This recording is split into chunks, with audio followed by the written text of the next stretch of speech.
Bismillahirrahmanirrahim. Assalamualaikum warahmatullahi wabarakatuh. Salam sejahtera bagi kita semua. Yang pertama-tama, yang terhormat kepada dosen pengampu Ibu Profesor Dr. Riana T. Mangesa MT. Dan yang terhormat dosen mitra Ibu Mardiana SPD MPD dan Ibu Hamidah Hamris SPD MPD. Baiklah, perkenalkan kami dari kelompok 11 akan memaparkan hasil kerja kelompok kami yang berupa PowerPoint mata kuliah pengantar pendidikan yang berjudul Inovasi Pendidikan. Baiklah, perkenalkan saya Nur Reski Awali Ansar. Dan saya Muhammad Yusuf. Apa itu inovasi pendidikan? Inovasi berasal dari kata Latin innovation yang berarti pembaruan dan perubahan. Kata kerjanya innovo yang artinya memperbarui dan mengubah. Inovasi adalah suatu ide, barang, kejadian, metode yang dirasakan atau diamati sebagai suatu hal yang baru bagi seseorang atau sekelompok orang, baik itu berupa hasil invensi ataupun discovery. Inovasi diadakan untuk mencapai tujuan tertentu atau untuk memecahkan suatu masalah tertentu. Nah, Ibrahim mengemukakan bahwa inovasi pendidikan adalah inovasi dalam bidang pendidikan untuk memecahkan masalah pendidikan. Jadi, inovasi pendidikan adalah suatu ide, barang, metode yang dirasakan atau diamati sebagai suatu hal yang baru bagi seseorang atau kelompok orang ataupun masyarakat yang digunakan untuk mencapai tujuan pendidikan atau untuk memecahkan masalah pendidikan. Adapun tujuan inovasi pendidikan. Inovasi pendidikan bertujuan untuk meningkatkan kualitas pendidikan dan memecahkan masalah pendidikan. Misalnya, 1. Meningkatkan kualitas pendidikan secara menyeluruh mulai dari sumber daya, sarana, prasarana, struktur hingga prosedur. Yang kedua, menjamin terselenggaranya pendidikan di semua jenjang mulai dari sekolah dasar, menengah hingga perguruan tinggi. Yang ketiga, menyelesaikan masalah pendidikan yang masih ada, menyejajarkan kemajuan ilmu pengetahuan dan teknologi pendidikan di Indonesia agar tidak tertinggal dari kemajuan global. Yang keempat, meningkatkan motivasi belajar siswa membuat pembelajaran lebih efektif. Dan yang kelima, mempersiapkan siswa untuk menghadapi dunia kerja yang dinamis. Adapun karakteristik inovasi pendidikan yang dimana FRSM Projer mengemukakan karakteristik inovasi yang dapat mempengaruhi cepat atau lambatnya penerimaan inovasi sebagai berikut.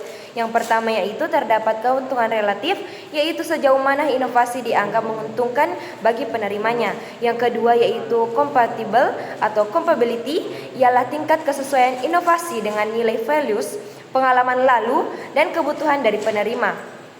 Dan yang ketiga terdapat kompleksitas atau complexity, ialah tingkat kesukaran untuk memahami dan menggunakan inovasi bagi penerima. Yang keempat yaitu triabilitas atau triability, ialah dapat dicoba atau tidaknya suatu inovasi oleh penerima. Yang kelima yaitu dapat diamati atau observability, ialah mudah tidaknya diamati suatu hasil inovasi.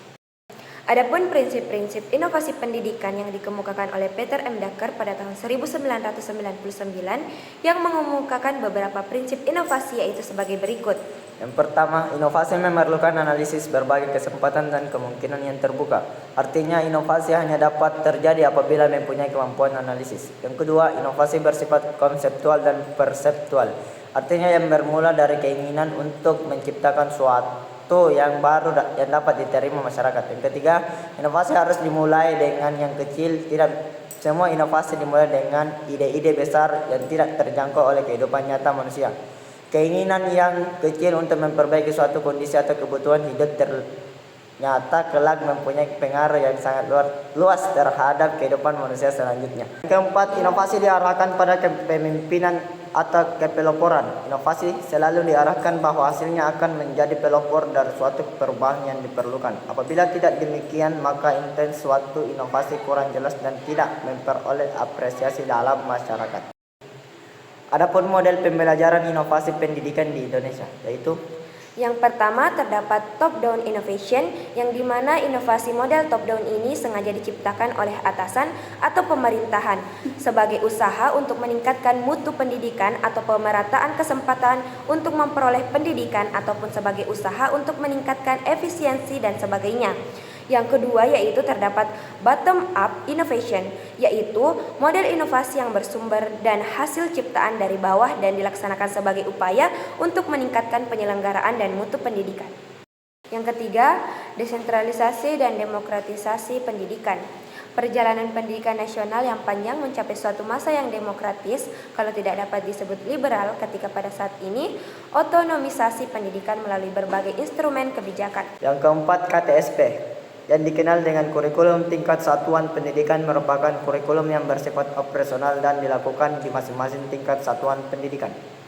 Landasan hukum kurikulum ini yaitu Undang-Undang Sikdiknas Nomor 20 Tahun 2003 dan Peraturan Pemerintah Nomor 15 Tahun 2005 tentang Standar Nasional Pendidikan. Yang kelima yaitu quantum learning, yang dimana ialah kiat, petunjuk, strategi, dan seluruh proses belajar yang dapat mempertajam pemahaman dan daya ingat, serta membuat belajar sebagai satu proses yang menyenangkan dan bermanfaat. Beberapa teknik yang dikemukakan merupakan teknik mengingatkan kemampuan diri yang sudah populer dan umum digunakan. Yang keenam, Contextual Teaching and Learning atau CTL. Pendekatan kontekstual, Contextual Teaching and Learning atau CTL merupakan konsep belajar yang membantu guru mengaitkan antara materi yang diajarkan dengan situasi dunia nyata siswa dan mendorong siswa membuat hubungan antara pengetahuan yang dimilikinya dengan penerapannya dalam kehidupan mereka sebagai anggota keluarga dan masyarakat. Yang ketujuh, active learning. Pembelajaran aktif dimaksudkan untuk mengoptimalkan penggunaan suatu potensi yang dimiliki oleh anak didik sehingga semua anak didik dapat mencapai hasil belajar yang memuaskan sesuai dengan karakteristik pribadi yang mereka miliki. Yang kedelapan yaitu PAKEM. PAKEM adalah singkatan dari pembelajaran aktif, kreatif, efektif, dan menyenangkan. Adapun kendala-kendala dalam inovasi pendidikan. Kendala-kendala yang mempengaruhi keberhasilan usaha inovasi pendidikan yaitu yang pertama, konflik dan motivasi yang kurang sehat. Yang kedua, lemahnya berbagai faktor penunjang sehingga mengakibatkan tidak berkembangnya inovasi yang dihasilkan. Yang ketiga, keuangan atau finansial yang tidak terpenuhi. Yang keempat, penolakan dari sekelompok tertentu atas hasil inovasi. Yang kelima, kurang adanya hubungan sosial dan publikasi. Adapun faktor yang mempengaruhi keberhasilan inovasi pendidikan yaitu yang pertama, guru. Guru sebagai ujung tombak dalam pelaksanaan pendidikan yang merupakan pihak yang sangat berpengaruh dalam proses belajar mengajar. Kewibawaan guru sangat menentukan kelangsungan proses belajar mengajar di kelas maupun efeknya di luar kelas. Kedua, siswa sebagai objek utama dalam pendidikan terutama dalam proses belajar mengajar. Siswa memegang peran yang sangat dominan. Dalam proses belajar mengajar, siswa dapat menentukan keberhasilan belajar melalui penggunaan inteligensia, daya motorik, pengalaman, kemauan, dan komitmen yang timbul dalam diri mereka tanpa ada paksaan. Yang ketiga, kurikulum. Kurikulum pendidikan lebih sempit lagi dari kurikulum sekolah, meliputi program pengajaran dan perangkatnya merupakan pedoman dalam pelaksanaan pendidikan dan pengajaran di sekolah. Yang keempat yaitu fasilitas. Fasilitas termasuk sarana dan prasarana pendidikan tidak bisa diabaikan dalam proses pendidikan, khususnya dalam proses belajar mengajar. Dalam pembaruan pendidikan tentu saja fasilitas merupakan hal yang ingin ikut mempengaruhi keberlangsungan inovasi yang akan diterapkan. Dan terakhir, lingkup sosial masyarakat. Dalam menerapkan inovasi pendidikan ada hal yang tidak secara langsung terlibat dalam perubahan tersebut, tetapi bisa membawa dampak baik positif maupun negatif dalam pelaksanaan pembaruan pendidikan. Itulah tadi presentasi yang dapat kami paparkan, kurang lebihnya mohon dimaafkan. Wabillahi taufiq wal hidayah. Wassalamualaikum warahmatullahi wabarakatuh.